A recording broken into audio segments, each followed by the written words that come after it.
ગોદાવરીના કિનારે મંદિર ઉપર બેઠા બેઠા સમય પસાર થતા ગયા. પણ 6-8 મહિના ગયા ત્યાં કોઈ યુવાન દીકરીઓ મંદિર દર્શન કરવા આવી. આ વૃદ્ધ દાદા દાદી મંદિરમાં બેઠેલા. મંદિરના સીડીના એ પગથિયા એમાં કોઈ કોલેજ છે દીકરીઓ એ વાતો કરતી હતી. દર્શન કરી પાછા આવતા હતા કે આજ અખબારમાં સમાચાર આપ્યા છે કે કલેક્ટર સાહેબના પત્ની સગર્ભા હોવાથી એમને કોઈ એક સારી વ્રત કાપવાની જરૂર છે.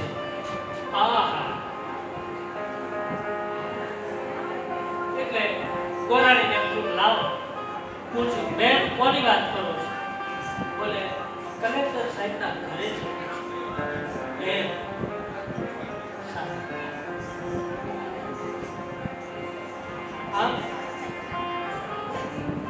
દાદાની સહન ન થયું, દાદાનું મૃત્યુ થયું અને ગોદાવરીના એક ઘાટ ઉપર દાદાનો અંતિમ સંસ્કાર થયો.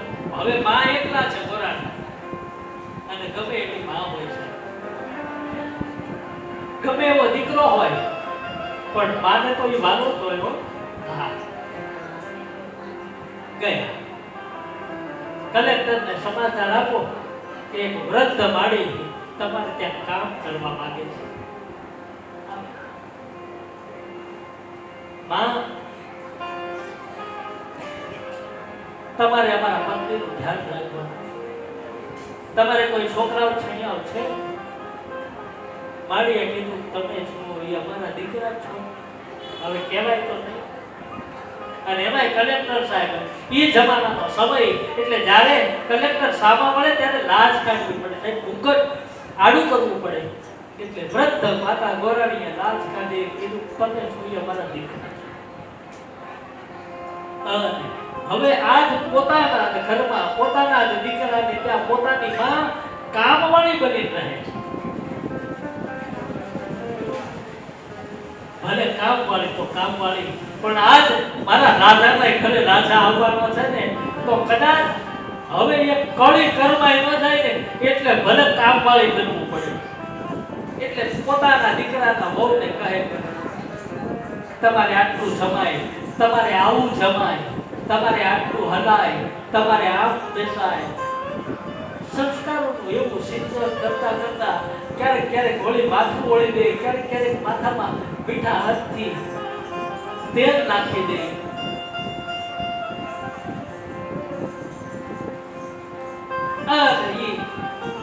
કલેક્ટર સાહેબના પત્નીએ પૂછ્યું, માં તમારે કોઈ દીકરા દીકરી છે? પાછળ બેઠા બેઠા આંખમાં આંસુ આવતા, કોઈ નથી ભાઈ આ જગતમાં. પણ આટલો સ્નેહ, આટલો પ્રેમ. એટલે એક દિવસ કલેક્ટર પત્નીએ કલેક્ટર સાહેબને વાત કરી કે આપણા ઘરે જે વૃદ્ધ કામવાળા માજી છે ને, બહુ સારા છે, મને માં ભૂલવાડી દીધી. આટલો પ્રેમ કરે છે, એને ક્યાં ખબર છે કે માં છે? એને તો કામવાળી જ દેખાય. કલેક્ટરે કીધું, ભાઈ બહુ સારું કામ હોય, બહુ તારું ધ્યાન રાખતા હોય, એક કામ કરને થોડો પગાર વધારી દે, થોડીક સાડીઓ અપાવી દે. આને ક્યાં પગારની જરૂર, આને ક્યાં સાડીઓની જરૂર? સતારી. હવે રાજાના ઘરે રાજાનો જન્મ થયો, દીકરાનો જન્મ થયો. જોતો હવે એટલે એવું સરસ બધાનું લાલન પાલન કરે, એવા દીકરાને હાથવે, એવા ઝૂલા ઝૂલાવે, એવા સુંદર મજાના હાલરડા ગાય. પણ ઘટના એવી ઘટી, સાહેબને ઘરે આવું, માને હાલરડું ગાવું, એટલે રાજાના કાન ત્યાં ગયા. આ અવાજ, આ હાલરડું મેં કેમ સાંભળેલું છે? કારણ કે માનો અવાજ તો કોણ ન ઓળખે. પણ હવે કલેક્ટર હતા, કામવાળા હતા, પ્રવેશ ન કરે, પૂછાય નહીં જાય. પણ કલેક્ટરને ક્યાંય ગયું નહીં. આમ કલેક્ટરે પોતાના પત્નીને કીધું, પેલા વૃદ્ધ માજી છે ને, એ આપણા ઘરે કામ કરે છે, કોણ છે એની તપાસ કરો. આમ ફરી એક વખત કલેક્ટર પત્નીએ વૃદ્ધ ગોરાણી માને પૂછ્યું, માં તમારું નામ શું? હવે નામ કહેતો તો ઓળખી જાય, ખબર પડી જાય, નામ ન કીધું. પણ કલેક્ટર સાહેબને ભરોસો ન બેઠો કે આ કોઈ કામવાળી નથી. પણ એક મર્યાદા હોય ને, એક આચાર સંહિતા લાગુ પડે. એટલે એક દિવસની ઘટના, કલેક્ટરના પત્ની ક્યાંક બહાર ગઈ અને રાજા બાપુ ઓફિસેથી વહેલા પાછા આવ્યા. વૃદ્ધ માડી એકલા છે ઘરમાં. કલેક્ટર પત્ની નથી ઘરમાં. એટલે ગોરાણીમાં જેમ સાંભળે એમ રાજા બોલ્યા કે આજ તો જીવનમાં ક્યારેય માથું નથી દુખ્યું, એવું માથું દુખે. માના કાનમાં અવાજ કર્યો, ભલે કલેક્ટર છે.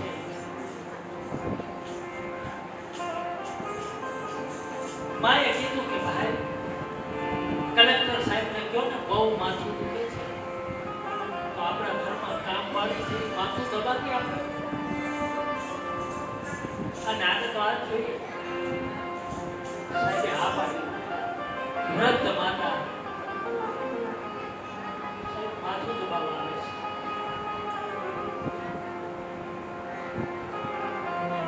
પણ એ વાતનો હાથ ત્યાં પુસ્તક ઉપર મૂક્યો છે.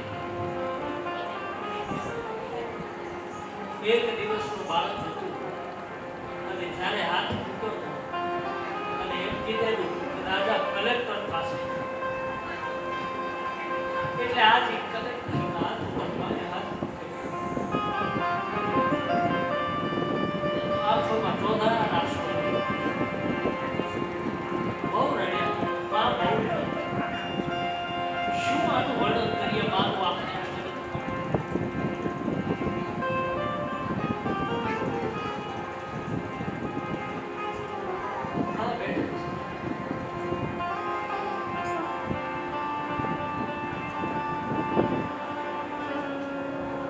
કલેક્ટર સાહેબ એની ગોદમાં સૂતા છે.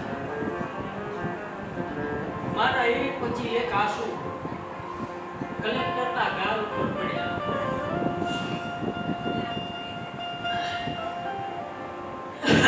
પૂછું રાજાની સહન ન થયું. ઊભા થયા કલેક્ટર. ઘૂંઘટ ખોલી કહ્યું, બોલ કોણ છે? જ્યાં પોતાનું ઘૂંઘટ ખોલ્યો સાહેબ, કોઈ કામવાળી નહીં, પોતાની માં હતી.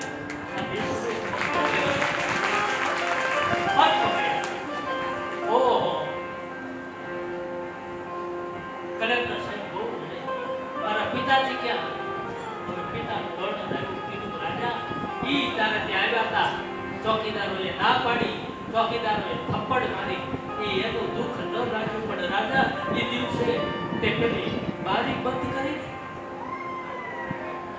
તમારા પિતાને બહુ દુઃખ લાગ્યું. પછી બહુ જીવાતી એ દુઃખમાં એનું મૃત્યુ થયું. ગોદાવરીના ઘાટ ઉપર એનો અગ્નિ સંસ્કાર કર્યો. મેં સાંભળ્યું તારે ત્યાં તારા પત્ની સગર્ભા છે. કામ વાળી તો કામ વાળી તારે ત્યાં આવી. પણ પછી રાજાને એમ થયું, આટલી ભૂમિકા અને મારા કારણે મારા માતા પિતાને આટલું દુઃખ ભોગવવું પડ્યું. અને એ સમયે રાજાએ તરત જ કલેક્ટર પદેથી રાજીનામું આપ્યું. ત્યાર પછી હવે આ કલેક્ટર નહીં, પણ આ મારો સાચો દીકરો બની જીવે ત્યાં સુધી એની સેવા કરીશ. આ વાત અને ગાવું પડે સાહેબ. ભૂલો ભલે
સર્જન કર્યું.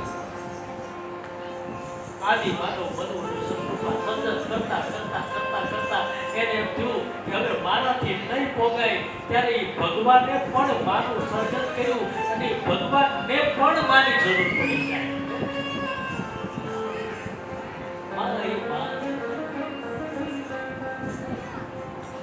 મારી જન્મની દેનારી જગતાની જોડે કોણ આવે છે?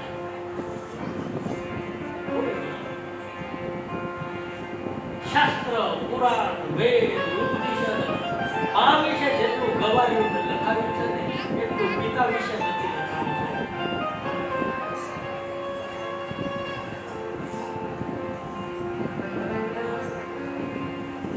અને એમાં એવી માં ગીતા મારી આજ મોટા એની શ્રદ્ધા કરીએ સાહેબ.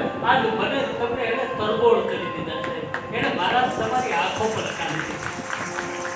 આજ વાર્ષિક પૂર્ણતિથિ છે. એમને શ્રદ્ધાંજલિ જોઈ.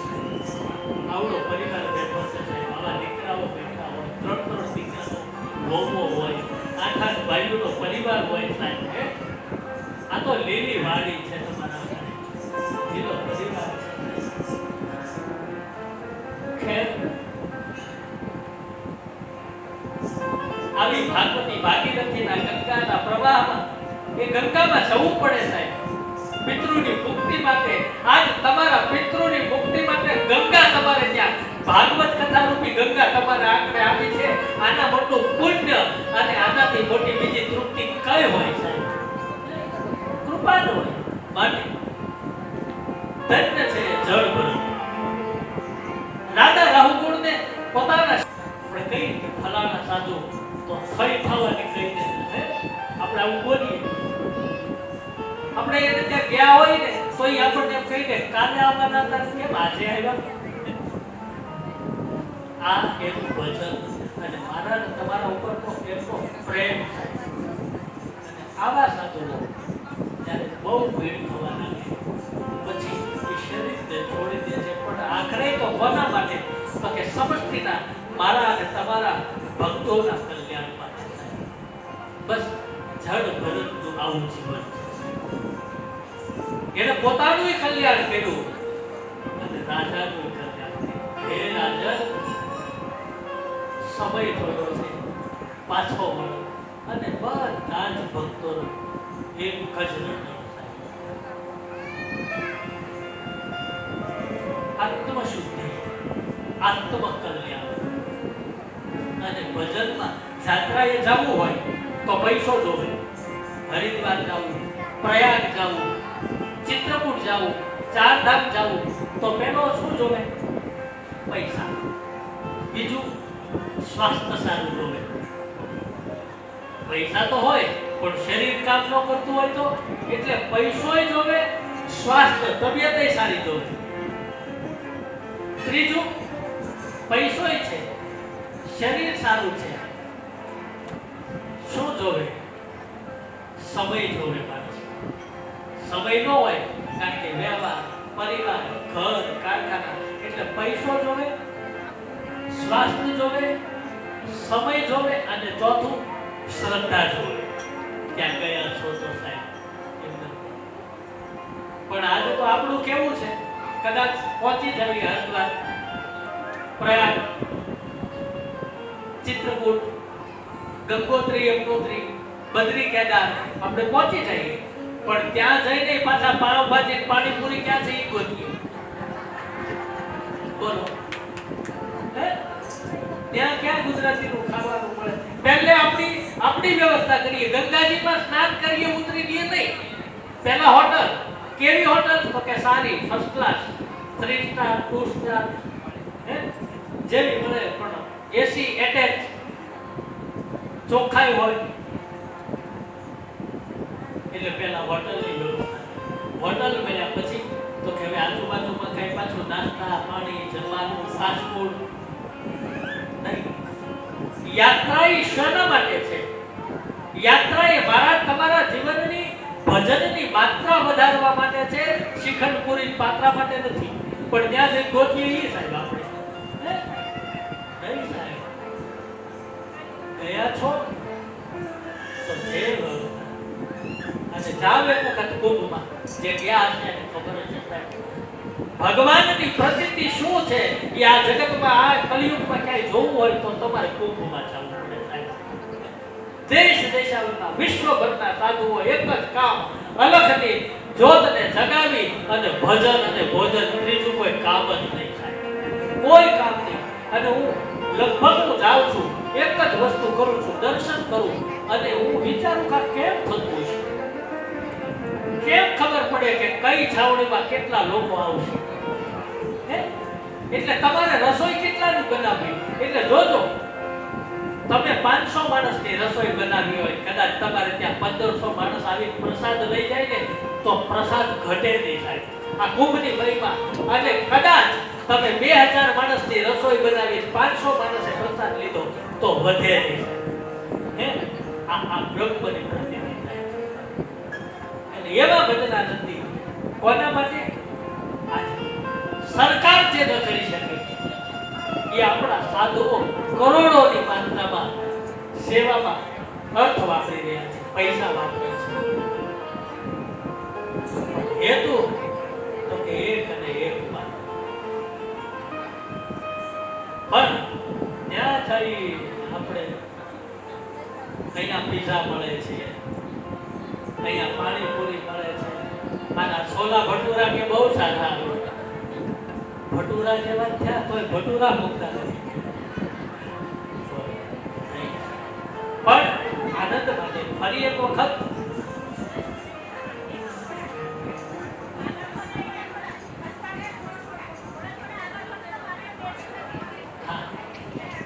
આગળ ખસો, ભીડ વધી છે. કાલે કીધું નજીક બેસી આમાં બધા જ ખસે ને બધાયનો સિદ્ધાસન છે ને એ વિખાય. એક આસનની કથા સાંભળવાની નહીં પૂરાતો હોય વાંધો પણ અવાજ થાય. પછી પેલા વિમાનમાં ભગવાન રામ જ્યારે લંકામાંથી પાછા આવ્યા હતા ચલત વિમાન કોલાહલ હોય એમ કોલાહલ બહુ થાય. સાના મના વહી આવીએ તો વાંધો નહીં, પણ પાછું બોલ્યા વગર તો આપણો સ્વભાવ છે. મારું તો કોણ સાંભળે, ગાજરની ટીપુડ જેવું જોર એ તો બોલ્યા કરશે. એને નવ ચિંતા ચિંતા ચિંતા સીતારામ હવે આવી જાય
બીજું કઈ હારે આવશે જ નહીં.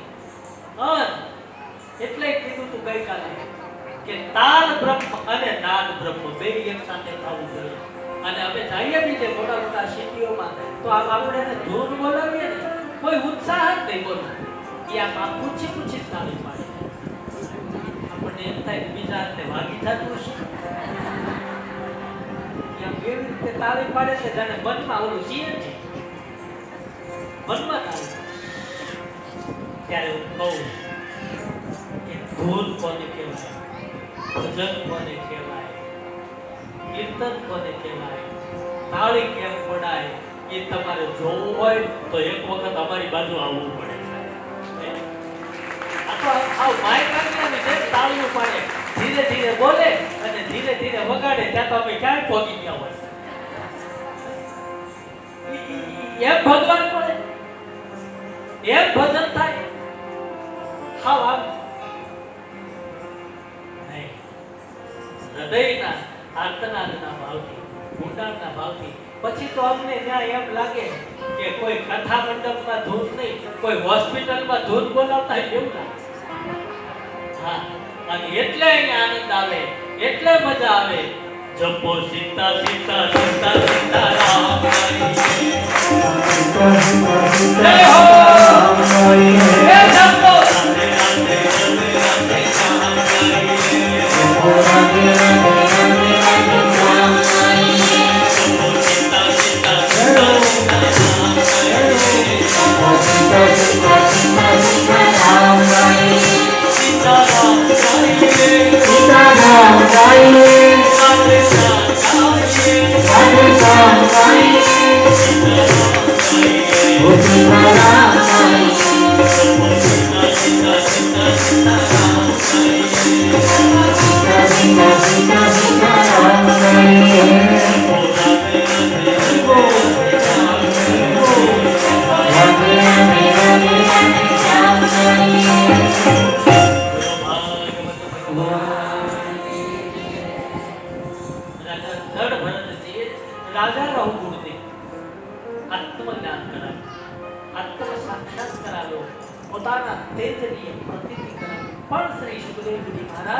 એક દિવસ હિરણાક્ષ મરાયો,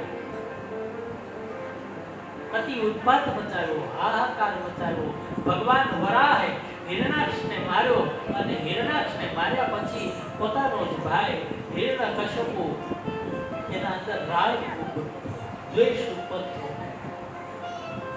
એટલે હિરણ્યાક્ષના પુત્રને સાંત્વના આપી પણ મનમાં ખેદ રહ્યો કે જ્યાં સુધી મારા ભાઈ હિરણ્યાક્ષને જેણે માર્યો છે એ નારાયણને હું જ્યાં સુધી મારું નહીં, એની હત્યા ન કરું ત્યાં સુધી મને ચેન નથી. અને બ્રહ્મને આપણે થોડા ભોગી છે. ભગવાનનો અર્થ જ એ છે કે ભગ એટલે સર્વ શક્તિઓને જે ધારણ કરે છે એને તો ભગવાન કહેવાય.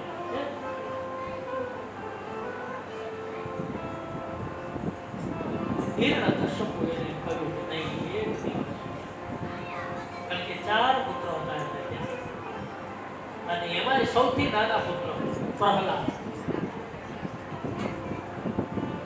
પણ ઈચ્છા શું હતી એની? તો કે પોતાના ભાઈ હિરણ્યકશ્યપને જેને માર્યો છે, હિરણ્યાક્ષને જેને માર્યો છે એનો એમની સાથે વેર લેવું. તો એને તો ભગવાન વરાહે માર્યો, એટલે ભગવાન વરાહ સ્વરૂપ ભૂંડનું સ્વરૂપ બનીને આવ્યા. એવા વિષ્ણુ હારે મારે વેર કરવું છે, એવા વિષ્ણુને સાથે મારે યુદ્ધ કરવું છે, વિષ્ણુને મારે મારવા છે. પણ એના માટે તો બળ જોઈએ, એના માટે શસ્ત્ર જોઈએ, એના માટે શક્તિ જોઈએ અને એના માટે સાધના જોઈએ. તો શું કરવું? એટલે એવો અગાધ તપ કર્યું. એને કહ્યું કે લાવ પહેલા હું તપ કરું, ભગવાનને પ્રસન્ન કરું. પણ પછી તો એક દિવસનો સમય હિરણ્યકશ્યપુએ તપ કરતા કરતા પણ વળી પાછા દેવલોકમાં ખળભળાટ મચી ગયો, હાહાકાર મચી ગયો કે આ દુષ્ટ, આ દૈત્ય, આ પાપી તપ કરશે તો વળી પાછો દેવતાઓને હેરાન કરશે, એટલે આનું તપ સફળ ન થાય એના માટે શું કરવું, આનું તપ ખંડિત થાય, આને ભગવાન ન મળે એના માટે શું કરવું? એટલે જે જગ્યાએ હિરણ્યકશ્યપ તપ કરે છે, ભગવાનનું સ્મરણ કરે છે, ઈ જ જગ્યાએ એક પોપટનું બચ્ચું ઈ ત્યાં આવી અને નારાયણ નારાયણ નારાયણ બોલે. એટલે નારાયણ નારાયણ બોલે એટલે હિરણ્યકશ્યપ પેલો દૈત્ય, પેલો રાક્ષસ એના તપમાં ખલેલ પહોંચે એટલે આંખ ખુલ્લી પૂર્ણ થવાની. પાછો આવી પોતાના પત્ની કયાધુને સમજાવી અને એ કથા વિષ્ણુ પુરાણમાં છે. પણ ફરી એક વખત પાછો તપ કરવા માટે જાય, પણ હેતુ શું છે તો કે બ્રહ્મ ઈશ્વરની સાથે વૈર, ઈશ્વરને મારવા. પણ આખું જગત જેને તારે છે એ ઈશ્વરને કોણ મારે છે? હા, બહુ તપ કર્યું, એટલું ભજન અને ભજનના અંતે બહુ ટૂંકમાં આપને કહું તો ભગવાન બ્રહ્મા પ્રસન્ન થયા. માગી લો માગી લો માગી લો, શું જોઈએ છે? અને હમણાં મેં કહ્યું એમ જ્યારે જ્યારે માગવાની વાત આવે ત્યારે આ જગતમાં કોઈ ઓછું ન માને. બધાયના પોતપોતાની બુદ્ધિમતી અનુસાર પોતપોતાના સ્વાર્થ પ્રમાણે, પણ માગવાની વાત આવે ત્યારે હિરણ્યકશ્યપને કીધું માગી લો, શું જોઈએ છે? તો કે ભગવાન આપશો ને? બોલે આપવા જ આવ્યો છે. તો કે એમ નહીં, ભૂલી જાવ તમે, બોલ શું જોઈએ છે? તો કે આ જગતમાં હું કોઈનાથી મરું નહીં, એટલે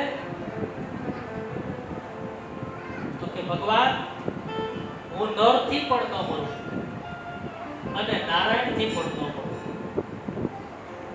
તથા બોલે ઉભા રહ્યો છે, બાકી છે. હું નરથી ન મરું, નારાયણથી ન મરું, પશુથી ન મરું, પ્રાણીથી ન મરું, દિવસે ન મરું, રાત્રે ન મરું, ઘરમાં અંદર ન મરું, બહાર ન મરું. આ એક પછી એક વરદાન આપતા ગયા. બોલે હવે કઈ બસ મારું ધ્યાન આપો.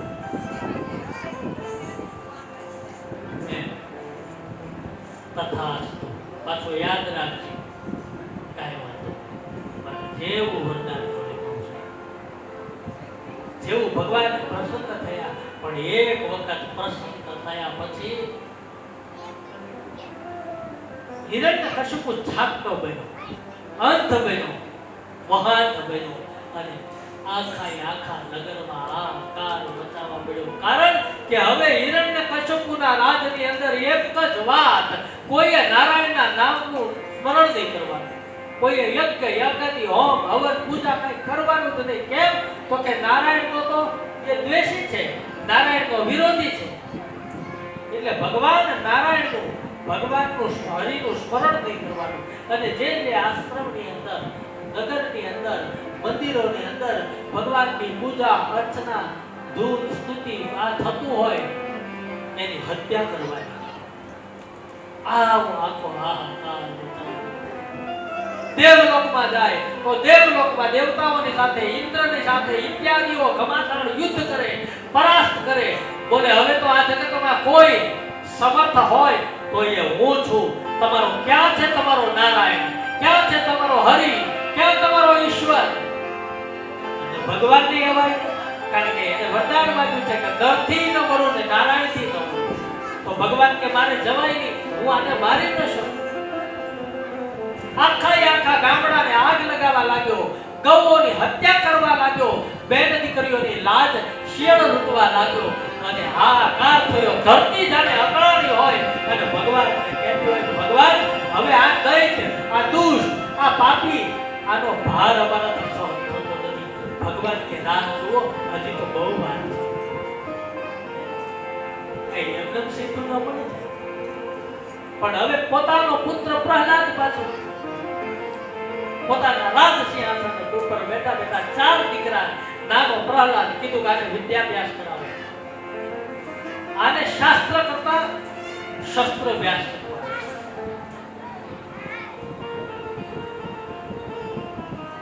એટલે સતવર્ગ નામના પહેલા દૈત્ય પાસે વિદ્યા શીખવાડવા માટે પોતાના ગુરુ કે જાઓ બધા વિદ્યાર્થીઓને, નગરવાસીઓને સાથે પોતાના દીકરા પ્રહલાદને પણ વિદ્યા ભણાવો, પણ થાય એવું ગુરુજી ભણાવે ખરા, પણ પ્રહલાદ તો મન વિદ્યામાં લાગ્યો. કેમ? તો કે બેરે તો આધાર, એનો એક જ આધાર શું? હરિશરણ, હરિશરણ, હરિશરણ. બસ 2 દિવસ, 5 દિવસ, મહિનો, 2 મહિના, 4 મહિના, 6 મહિના, એક દિવસે હિરણ્યકશ્યપુને એમ થયું કે લાવો સતવર્ગને પૂછું કે ભાઈ મારા દીકરાને વિદ્યાભ્યાસ કરાવે છે, ભણાવે છે, તો કેવું ભણે છે, એને કેવું આવડે છે, પૂછું તો ખરું. થોડી વાર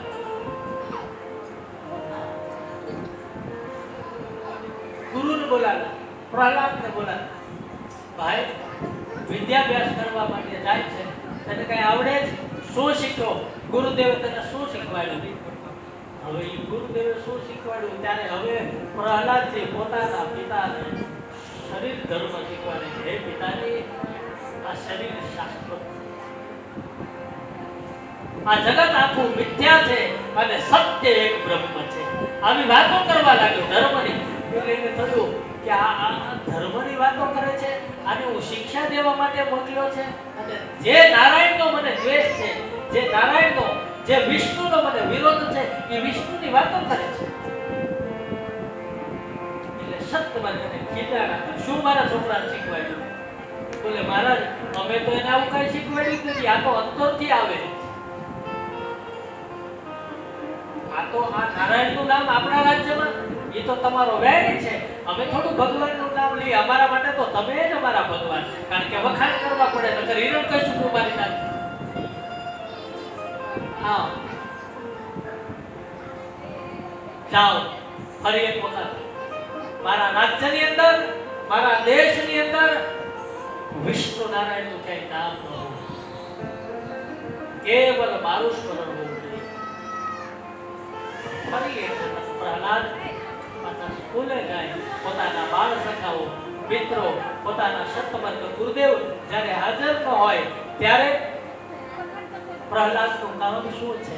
અને હવે પ્રહલાદની સાથે પોતાના બાળ સખાઓ બધા એક સાથે પ્રહલાદ ભણે રાધે રાધે ગોવિંદા, પ્રહલાદ ભણે રાધે રાધે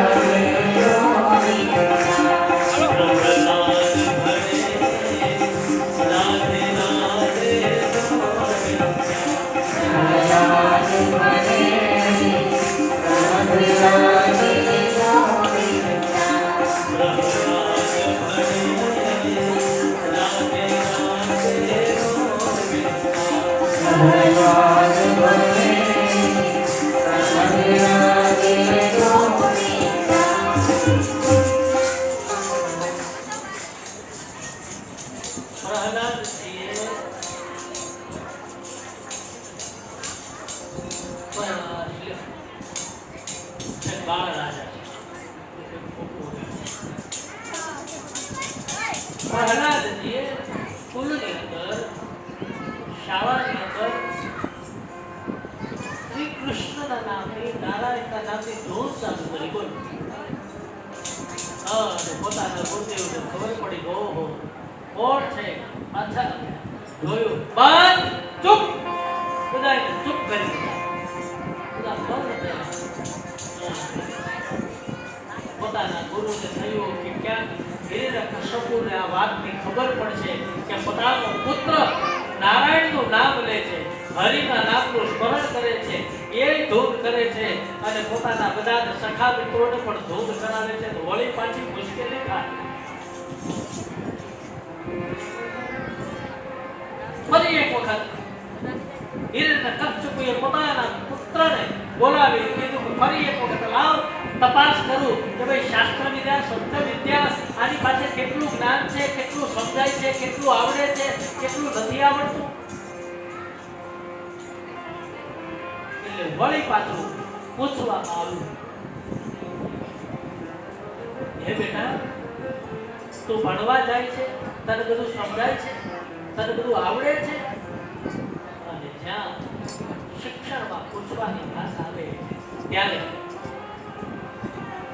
ફરી એક વખત પ્રહલાદજીએ બ્રહ્મ જ્ઞાનની વાતો કરી આત્મ જ્ઞાનની વાતો કરી એટલે એને થયું કે આજે શું શીખવાડવામાં આવે છે આ કેમ ભગવાન વિષ્ણુનું ભગવાન નારાયણનું હું મારો વેરી છે મારો દુશ્મન છે આજ પછી જો આ પ્રહલાદના મુખમાં વિષ્ણુ મારો વેરી એનું નામ આવે તો એને મારી નાખો એને પ્રહાર કરો અને બધા પોતાના દૂતો પાર્ષદો દ્વારા પ્રહલાદ ઉપર જ્યાં પ્રહાર કરવામાં આવ્યો અને એ જ સમયે જેને નામ રાખે એને કોણ રાખે જેની હારે નારાયણ હોય એને આ દુનિયાવી લોકો શું દુઃખ પહોંચાડી શકવાના છે પણ જાણે પ્રહલાદને કોઈ અસર થતી નથી પ્રહલાદને કઈ ખબર આ બોલે જાઓ આને ડુંગર ઉપરથી ભાગી દો આને દળદળ તો મૂકો આને મારી નાખો બસ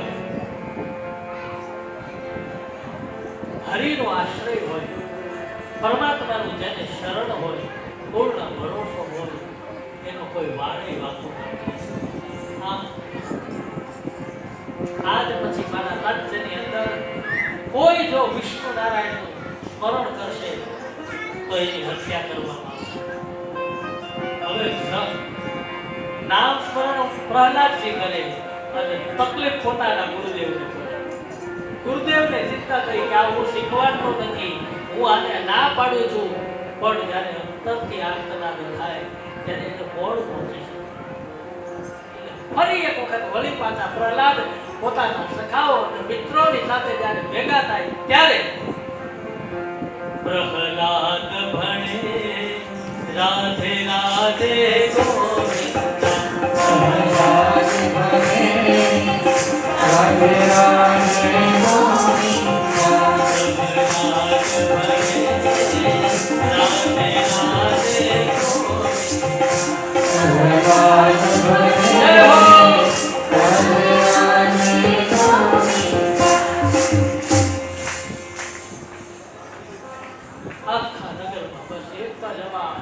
કોણ પ્રહલાદ કોણ પ્રહલાદ હવે બધા એ નક્કી કર્યું કામ કરો હિરણ્યકશ્યપુ પ્રહલાદને બહાર લઈને આવે કહે છે કે આને મારી નાખો હવે સહન નહીં થાય હવે આપણાથી નહીં જોવાય હવે આને મારી નાખો પણ છતાંય એને પૂર્ણ ભરોસો અને હે ગુરુ હે નારાયણ હે હરિ હે ઈશ્વર ભરોસો બહુ મોટો છે અને મૃત્યુનો જેને ભય હોય ને એને હરિનો મૃત્યુ અને એટલે હું હંમેશા કહેતો રહ્યો છું કે કથા છે શાસ્ત્ર છે ધર્મ છે સાધુ સંતો છે એ આપણને આ બધાય ભયમાંથી મુક્ત કરે આ બધાય બંધનમાંથી મુક્ત કરે ઘણી જગ્યાએ નહીં આ બહુ ખોટું આવ્યું છે તમે આમ નહીં કરો તો માતાજી ભગવાન ગુરુદેવ તમારા ઉપર કોપાયમાન થાય અને તમારું અકલ્યાણ થાય એટલે આપણને નવાઈ લાગે આવું સાંભળીએ છીએ કે આવું આવું હોય ખરું હે? ધર્મ બીવડાવે ક્યારે? ધર્મ સંકીર્ણ હોય ક્યારે? ધર્મ સંકુચિત હોય ક્યારે ખરો? નહીં. ધર્મનો અભય હોય. ધર્મ મને તમને નિડર બનાવે. કદાચ માની લો કથામાં ન હવાળું, મંદિરે ન પહોંચાડું તો શું કે લંકા વિજય દાદો તમારું ખરાબ કરશે? નહીં થાય. પણ એક લોકમાનસમાં એવી વાયકાઓ, એક પ્રથા, એક પૌરાણિક કંઈક કોને ખબર શું રૂઢિ રીતિ રિવાજ આપણા તે આજ શ્રદ્ધા કરતા હું તમે અંધશ્રદ્ધામાં વધારે માનવા માંડ્યા કે નહીં? હું કોઈની શ્રદ્ધાને તોડવા નથી આવ્યો, પણ જાગવું તો પડશે. તમે આમ નહીં કરો તો માતાજી કોપાઈ માનતા હે, તમે આમ નહીં કરો તો ભોવા કોપાઈ માનતા હે. એટલે આવું કઈ હોય નવાઈ લાગે. અહીંયા એવું કઈ હોય સુરતમાં? દોરા, ધાગા, ભૂત, બરાડી, ભોવા આવું કઈ હોય? નહીં, ન હોવું જોઈએ. એ તો અમારી બાજુ નહીં.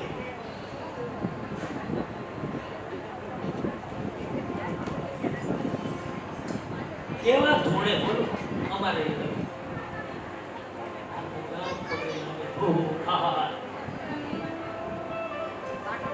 કોણ સાથે કહું ફલાણી ફલાણું સારી વાત છે તમારી શ્રદ્ધાની, પણ મને કહેવા દો સાહેબ, તમને કેમ લાગે સાચું હોય? આ ન હોય, પણ આપણા 3 જણાથી થોડું હાલશે. આ બધા માને તો કામનું નહીં.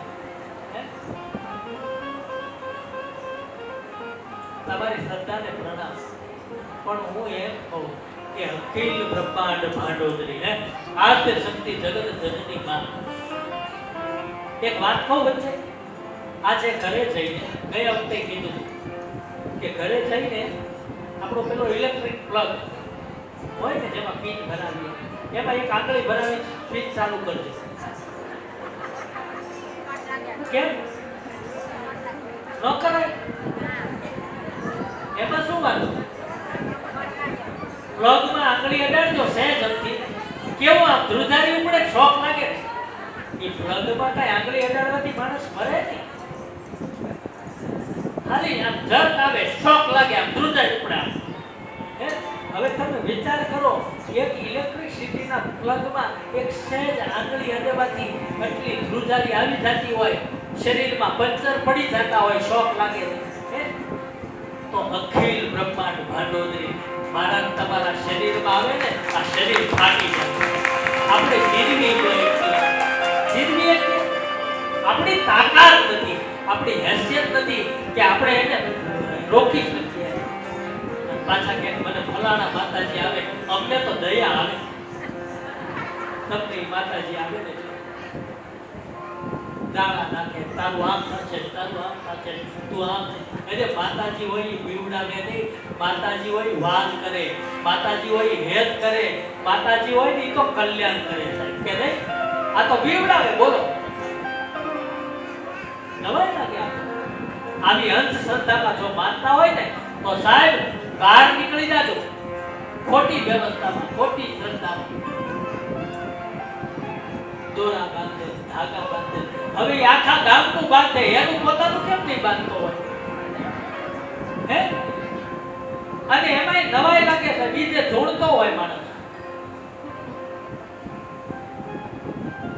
કોઈ સંયમ નિયમની મર્યાદા ન હોય છે, કોઈ સંયમ નિયમનું પાલન ન હોય છે. પણ છતાંય મને અને તમને ભોળવવાનું કામ કરે, મને અને તમને ફસાવવાનું કામ કરે. ખોટા ધર્મના નામે ધર્મી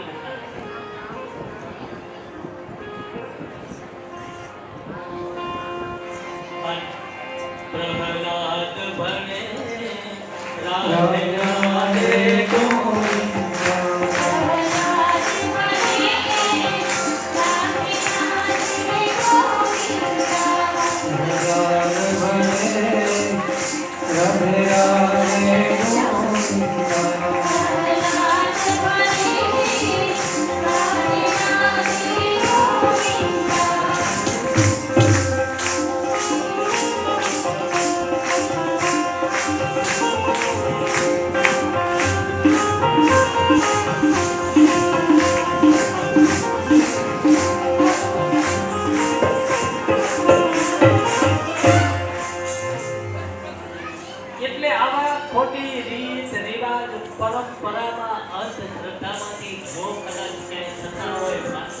પાછા વળજો. આ લંકા વિજય દાદો એકે હજારા છે થાય. ભુવનમાં કામ કરે.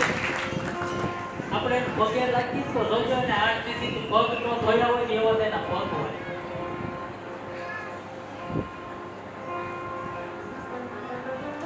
હું એક વાત કહું અમારી પરંપરામાં. રામાનંદીનો બાળક છું.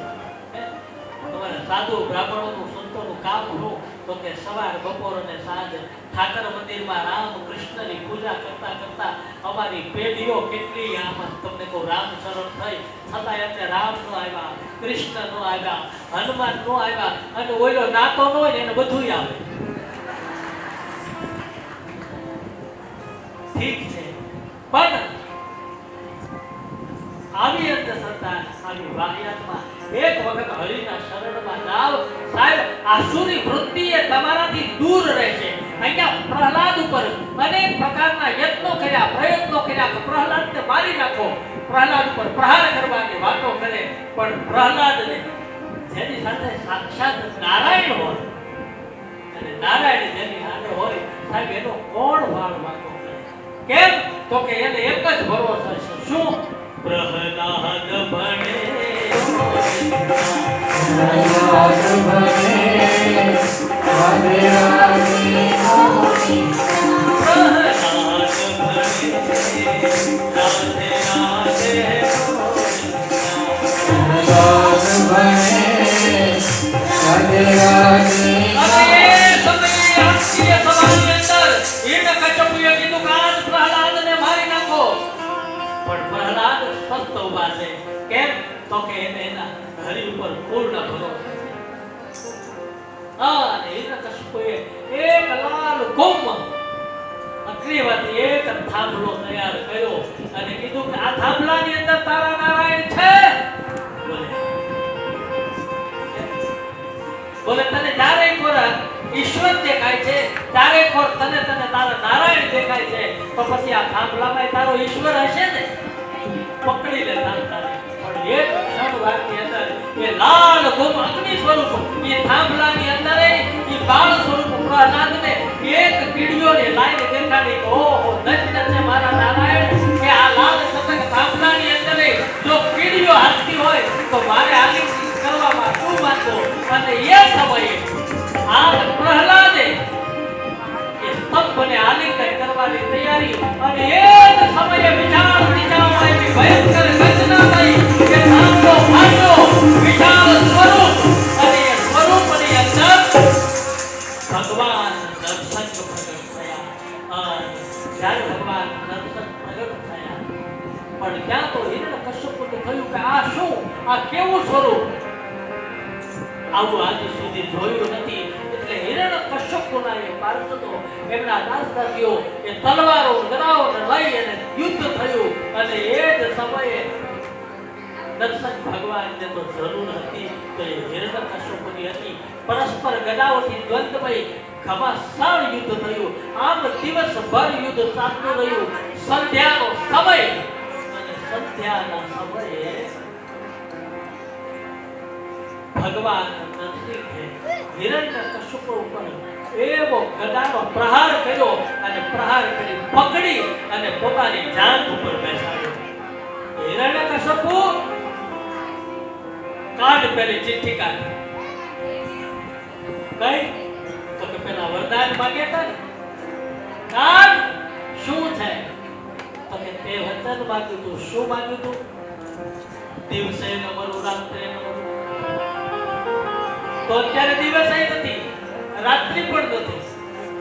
હા, અંદર પણ ન મરું, બહાર પણ ન મરું.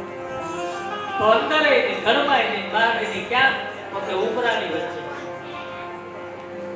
ઉપર ન મરું, નીચે ન મરું. તો તું ઉપરય નથી અને નીચે નથી, બેની વચમાં આજ તું મારી જાંઘ ઉપર છે. તે માગ્યું તો અસ્ત્રથી ન મરું, શસ્ત્રથી ન મરું, દરથી ન મરું, પશુથી ન મરું. તો આજ હું નર પણ નથી, પશુ પણ નથી. કારણ કે સિંહ જેવું પોતાના મુખાકૃતિ અને માનવ જેવું જરૂર શરીર એટલે નરસિંહ ભગવાન બની આવ્યા. એટલે આજ હું નરે નથી, સિંહ નથી. અસ્ત્ર પણ નથી ને શસ્ત્ર પણ નથી, તલવાર પણ નથી, તો કે એના દોર જ એટલા બધા મોટા છે. ભાઈ આજ જો સમસ્યા સમય અને એ જ સમયે ભગવાન નરસિંહે હિરણ્યકશિપુને ચીરી નાખ્યા અને એ જ સમયે દેવતાઓએ જયકાર કર્યો, પુષ્પ વૃષ્ટિ કરી, અતિ આનંદ થયો.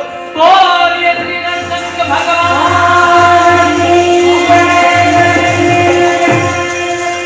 પુષ્પ વૃષ્ટિ થઈ, હાહાકાર થયો, દેવતાઓ પ્રસન્ન થયા. પણ નરસિંહ ભગવાનના એ ક્રોધને શાંત કરવા માટે, સ્વસ્થ કરવા માટે વળી પાછા ગુરુજનોએ કીધું કે ભાઈ એક કામ કરો, પ્રહલાદને આગળ કરો.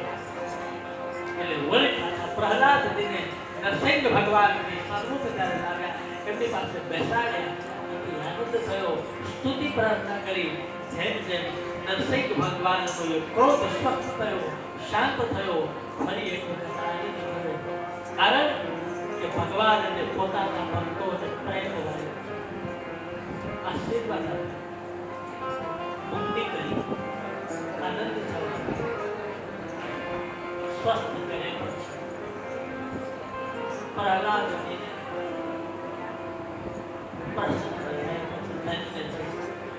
કે જેના કાર્ય માટે ભગવાનને આ ધરા ઉપર કોઈના કોઈ સ્વરૂપે આવવું પડે. યદા યદા હિ ધર્મસ્ય ગ્લાનિર્ભવતિ ભારત અભ્યુત્થાનામ ધર્મસ્ય તદાત્મનામ પરિત્રાણાય સાધૂનામ. સાધુઓને ન્યાય આપવા માટે ભગવાન અને આખરે આવા દૈત્યોને મારવા માટે, ધરાનો ભાર હળવો કરવા માટે આવ્યા છે. અહીંયા બધા દેવતાઓ પ્રસન્ન થયા અને દેશ માટે રાજી થયા. આમ નારાયણ ધીરે ધીરે તમામ નગરવાસીઓ બધા જ પ્રસન્ન જીતે. પણ ભગવાનને તમે પુકારો ત્યાં, પણ એના ઉપર ભરોસો નહીં. એક સ્તંભમાં નાનગીરી દેખાડે નારાયણને આવું પડ્યું. તો આપણા સંતો તો એમ કહે છે કે ઈશ્વર ક્યાં નથી જાય. અણુ અણુ જળચર થલચર ગમચર નાના જે જળ ચેતન જીવ જહાના, ઈશ્વર તો સર્વત્ર છે, બધે જ છે. બસ એક વખત હૃદયના ઉદ્ગારથી, હૃદયના આર્તનાદથી પુકારો. તમે જ્યાં હશો ત્યાં ભગવાનને આવવું પડશે. તમે જ્યાં હશો ત્યાં ભગવાનને આવવું પડશે. માટે ભગવાનના એ ક્રોધને શાંત કર્યા, સ્તુતિ થઈ, જય જયકાર થયો, આનંદ થયો. અને એ જ પ્રહલાદજીને એ નરસિંહ ભગવાનના આશીર્વાદ સાથે આપણે એમને કહીએ કે હે પ્રભુ, તમે સૌ આનંદ કરો, તમારે પણ આનંદમાં સવિશેષ આનંદ થયો હોય. ત્યારે આવી ભાગવતી ભાગીરથીમાં આવા પૂજ્ય સંતો જ્યારે આપણી નિદ્રામાં આપણે સન્મુખ આપણને આશીર્વાદ દેવા આવતા હોય, મંગલોનું બોલ અને અમંગલોનું શમન, ત્યારે આપણે પણ એ આશીર્વાદની સાથે આપણે પણ કૃતાર્થ થઈએ, એમના આશીર્વાદ લઈએ. પૂજ્ય બાપા श्री वृंदावन बिहारी लाल की जय, प्रेम स्वरूपा राधा रानी की जय, भागवत महापुराण की जय, जगन्नाथ भगवान की जय, ताप्ती मैया की जय, भक्तोर भगवान की जय. बहुत सरस आनंद में भागवत महापुराण में रसास्वादन कर रहा है. आज बहु મોંઘા મહેમાનો શ્રીઓ આપણે यहाँ પધાર્યા છે. સંતો જેની બહુ સારું નામ છે સુરતમાં, और સારી સેવા પર છે. સંતની સેવા और કસ્તુરીની સુગંધ કોઈ દાડે છુપાતી નથી છે.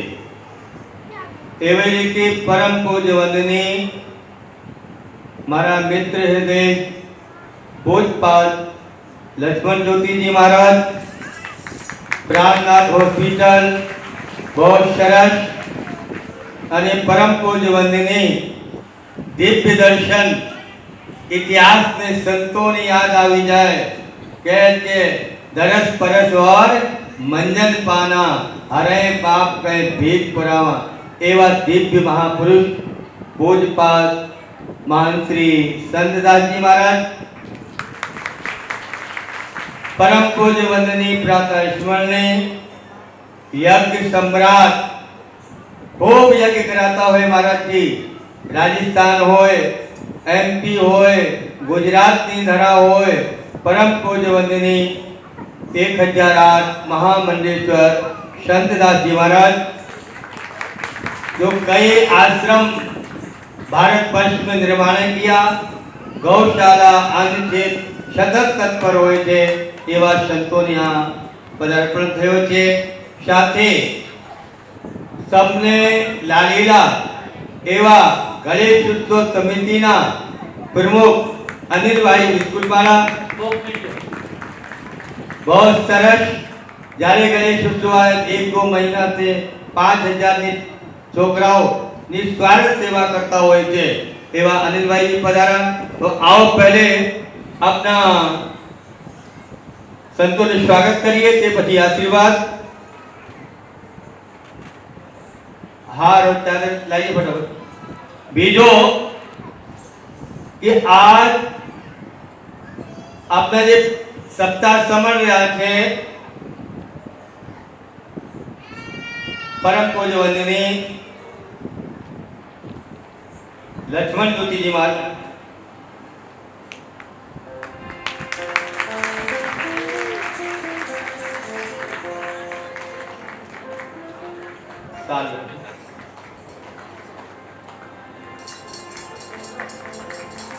बोलिए कृष्ण कन्हैया लाल की जय, रामनाथ प्यारे की जय।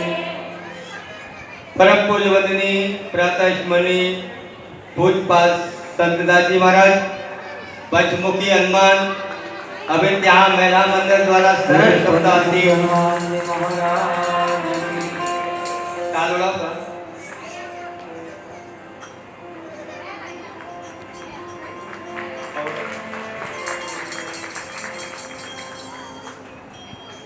परम पूज्य वंदनीय महामल्लेश्वर 1008 पूजपाद संतदास जी महाराज हनुमान जी महाराज रामचंद्र भगवान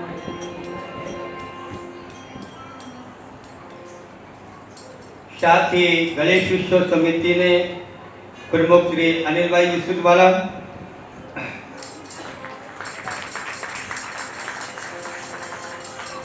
रामचंद्र भगवान